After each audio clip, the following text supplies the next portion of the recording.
Hello everyone, welcome to Parul physics KV. आज हम पढ़ेंगे about resolution of a vector in plane.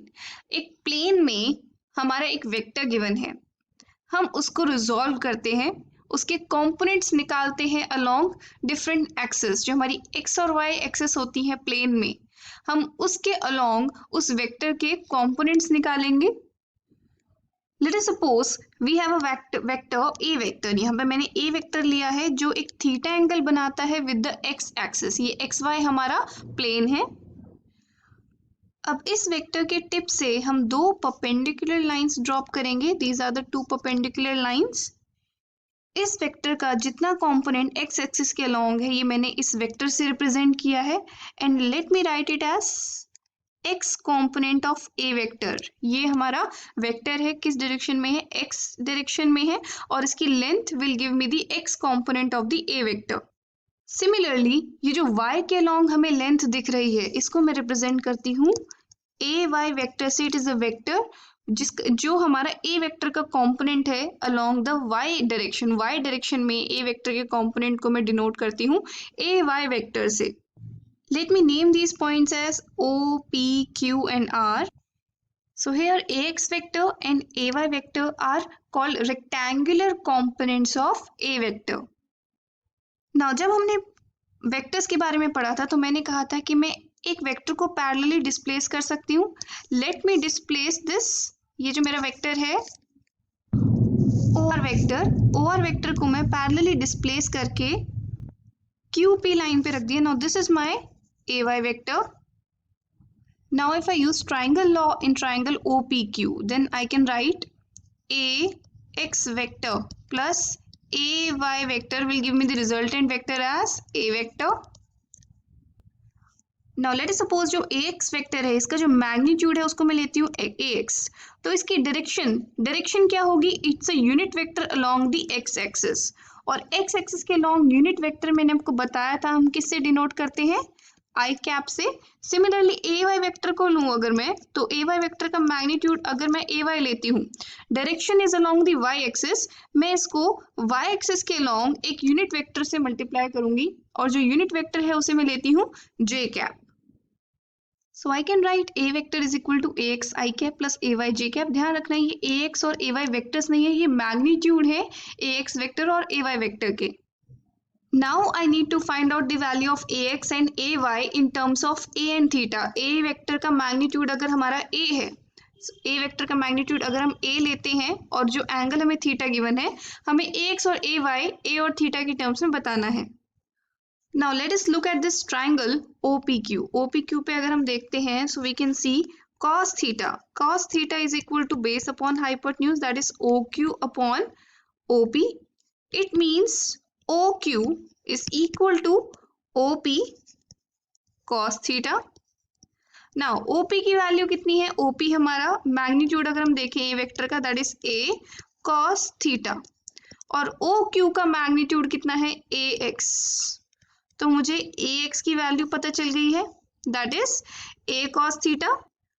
Now let's try to find out sin theta. Sin theta हमारा perpendicular upon hypotenuse होता है, so QP upon OP. This implies QP is equal to OP sin theta. अब OP किसके बराबर है? हमारे A के बराबर है magnitude wise. So I can write QP की वैल्यू कितनी है? QP हमारा अगर मैग्नीट्यूड देखें तो AY के बराबर है, तो इससे हमने AY का मैग्नीट्यूड भी निकाल लिया और AX का मैग्नीट्यूड भी निकाल लिया। Now what will be the formula of the magnitude of this A vector? हमें पता है A is the resultant vector of AX vector and AY vector.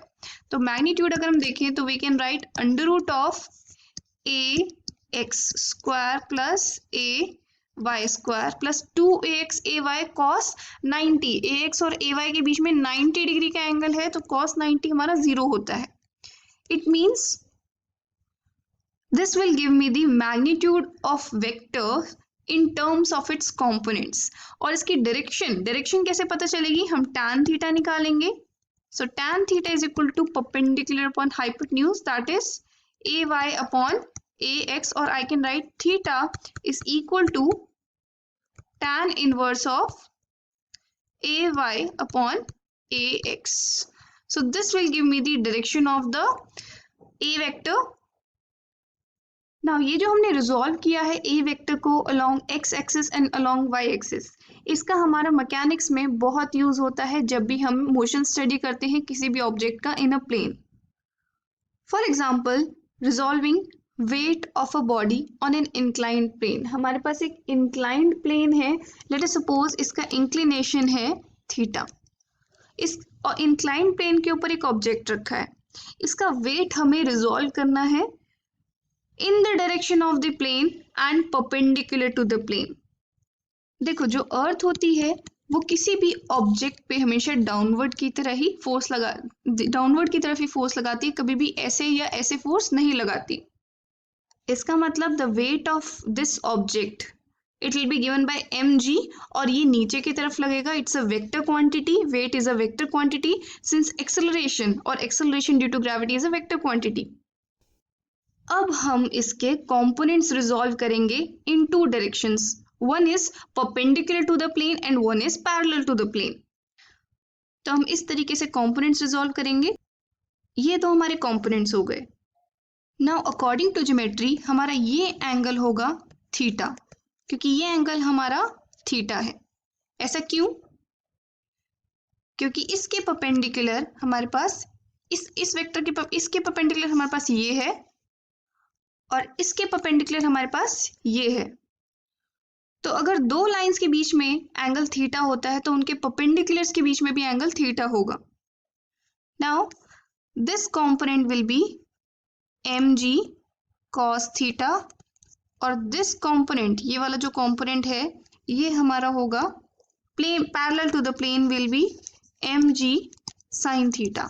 तो किसकी वजह से ये ऑब्जेक्ट नीचे की तरफ आ रहा है प्लेन से? कौन से कंपोनेंट की वजह से? वेट के mg sin थीटा कंपोनेंट की वजह से this object is sliding down the plane. ये जो mg cos थीटा है ये इसके नॉर्मल रिएक्शन को बैलेंस करता है, जो हम आगे बहुत डिटेल में पढ़ेंगे अगले चैप्टर्स में. इसलिए हमें रिजॉल्विंग की जरूरत पड़ती है. एक और एग्जाम्पल लेते हैं वेक्टर्स रिजॉल्व करने के लिए, that is walking of a man. जब हम चलते हैं, चलते हुए हम ग्राउंड को पीछे की डायरेक्शन में पुश करते हैं कुछ इस तरीके से, तो ग्राउंड हमारे ऊपर नॉर्मल रिएक्शन लगाता है exactly in the opposite direction. और फिर इसके हम कंपोनेंट्स रिजॉल्व करते हैं. लेट अस सपोज मैंने ग्राउंड से थीटा एंगल पे फोर्स लगाई, तो इस केस में this angle will be theta, vertically opposite angle. तो ये जो मुझे आगे मूव करने में हेल्प कर रहा है जो ये नॉर्मल रिएक्शन का component, this is r cos theta. और जो मेरे वेट को बैलेंस कर रहा है, नीचे की तरफ मेरा वेट का कंपोनेंट है, उसको बैलेंस जो कर रहा है वो कंपोनेंट है मेरा r sin थीटा का. सो r sin theta is balancing my weight and r cos theta is helping me move forward. तो इससे रिलेटेड प्रॉब्लम सॉल्व करने में मेरा रेजोल्यूशन ऑफ वेक्टर बहुत काम आता है. नेक्स्ट वीडियो में हम इससे रिलेटेड कुछ सैम्पल प्रॉब्लम्स डिस्कस करेंगे. That's all for now. Have a good day.